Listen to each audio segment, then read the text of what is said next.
Olá, Fala Defensor começa agora para todo o Brasil. E no programa de hoje você assiste a segunda e última parte de uma série sobre a Defensoria Pública do Ceará. Quem está conosco aqui nos nossos estúdios para conversar conosco sobre isso e também sobre a Defensoria do Rio de Janeiro são o defensor Nilson Bruno Filho, defensor público geral do Estado do Rio de Janeiro, e a doutora Andréia Coelho, defensora pública geral do Estado do Ceará.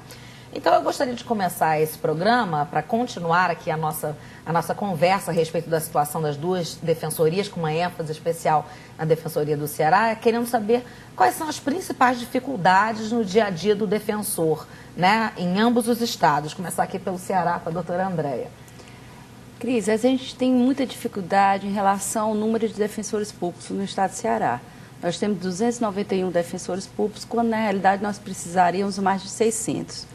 Então, 291 defensores públicos, espalhados em todo o Ceará, não em todas as comarcas, porque a comarca de Fortaleza necessita de mais defensores, porque existe muito mais varas judiciais e núcleos especializados. A judicialização também é uma coisa que aconteceu muito depois da Constituição. As pessoas estão mais conscientes dos seus direitos e isso acarreta também um número mais elevado de processos.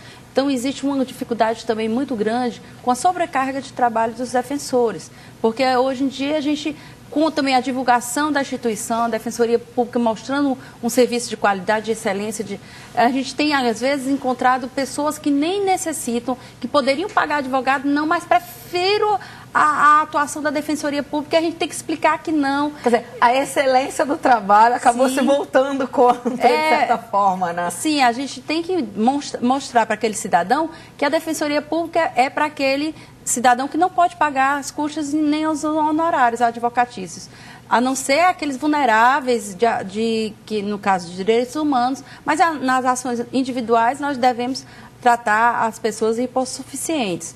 Então, como a gente melhorou muito a estrutura do nosso núcleo central de atendimento, com climatização, com infraestrutura tecnológica, com atendimento em gabinetes individualizados para os defensores públicos, com computadores de alta geração, isso tem gerado também uma demanda muito crescente para a Defensoria Pública, o que realmente acarreta uma sobrecarga de trabalho para o defensor. O que a gente tem procurado é melhorar a tecnologia, melhorar os sistemas para que a gente possa trabalhar mais com menos sobrecarga para o colega. O que a gente tem visto também é isso, essa questão também da mediação, reforçado muito a mediação para que os conflitos não cheguem no judiciário e aquele defensor que esteja lá nas varas acompanhando os processos tenha menos sobrecarga. É o que a gente pode fazer e estamos brigando também para mais orçamento, concurso público, para que a Defensoria Pública cada vez mais mostre o seu papel essencial no estado do Ceará. Aqui no Rio de Janeiro, o que a gente pode dizer que seriam desafios, digamos assim, né? O que seriam as dificuldades da Defensoria do Rio? A ampliação do serviço, Cris. O que acontece? A Defensoria Pública do Rio, assim como as demais defensorias, tem o seu serviço reconhecido pela população.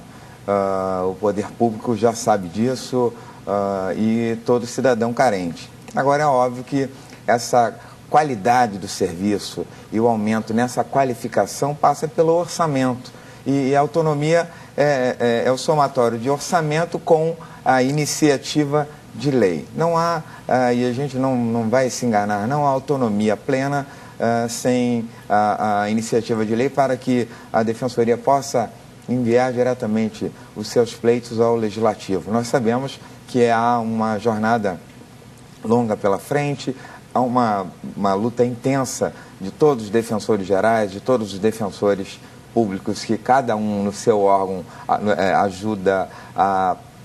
ajudam, né, a todos a demonstração de que é interessante investir na defensoria. Cada centavo gasto em defensoria não significa dizer custo, significa dizer investimento.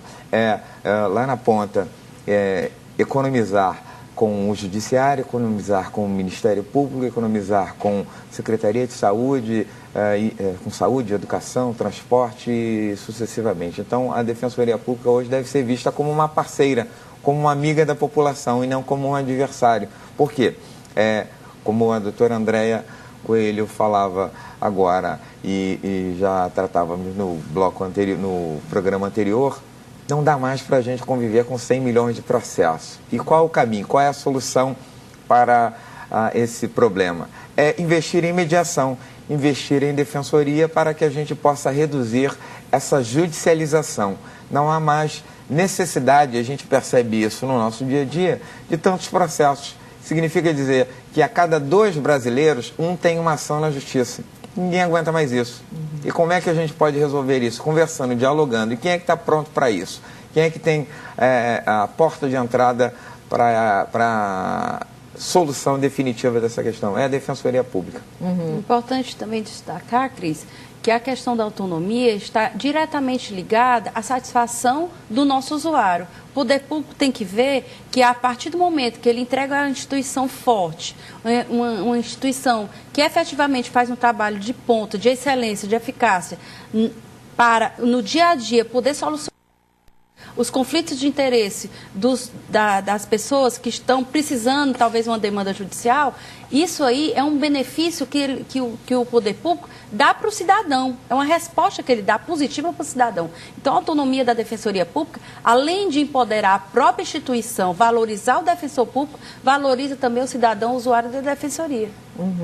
E como é que a Defensoria, como instituição, ela tem se preparado assim, para tantos desafios, né? Quer dizer, aumento de demanda, a tecnologia da informação, que é uma coisa que vem se fazendo cada vez mais necessária em todos os setores privados, públicos, a valorização da carreira do defensor público. Como é que a instituição tem se preparado para lidar com esses desafios cotidianos, doutor Nilson? Cris, com o desdobramento do trabalho individual de cada um. Hoje a gente trabalha muito com a criatividade e o talento do defensor, isso é inegável. Temos colegas, hoje aqui no estado do Rio de Janeiro, nós estamos em todas as comarcas, sob regime de acumulação. É claro que é desgastante, é sacrificante para o defensor e a gente quer cada vez mais reduzir esse volume de trabalho que é intenso, que é muito grande. Nós temos uma média de 300 atendimentos em determinado órgão por dia. É muito desgastante para o colega. Então, para que isso seja possível, temos que investir em tecnologia da informação. Mas como investir em tecnologia da informação sem orçamento?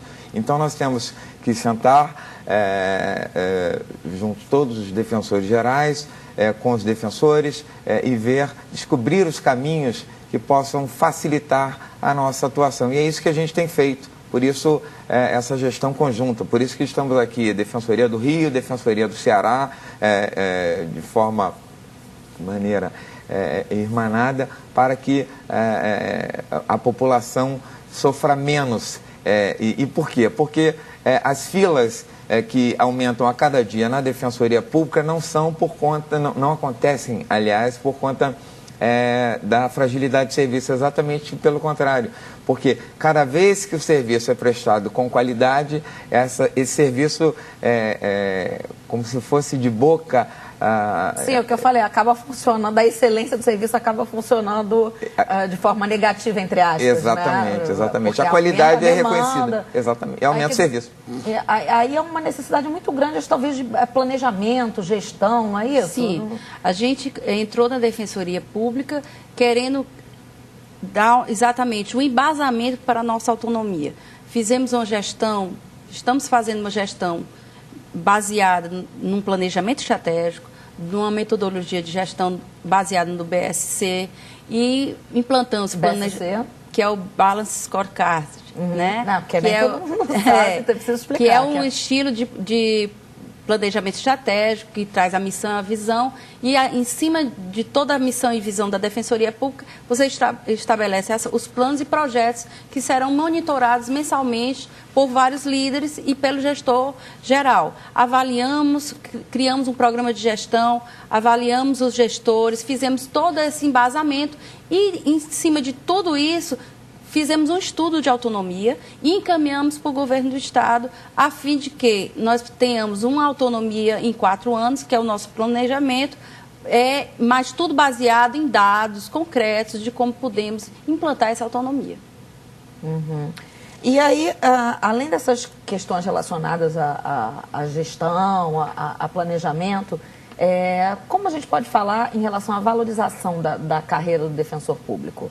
Quer dizer, isso também é um foco da instituição? A gente não pode nunca perder de vista essa questão, porque hoje a gente tem uma contenção, encontramos uma contenção direta na evasão dos defensores públicos. Hoje, na sua grande maioria, ingressa na carreira o vocacionado. Se não tiver vocação para atender o mais necessitado, o menos favorecido, não permanece na carreira.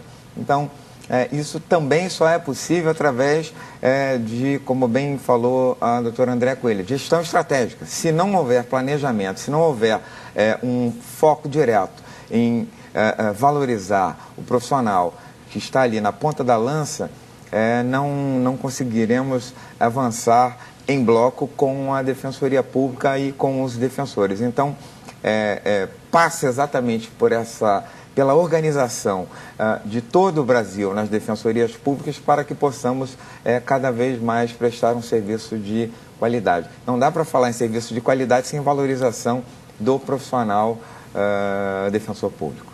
A gente vai para o intervalo, mas a gente volta já já.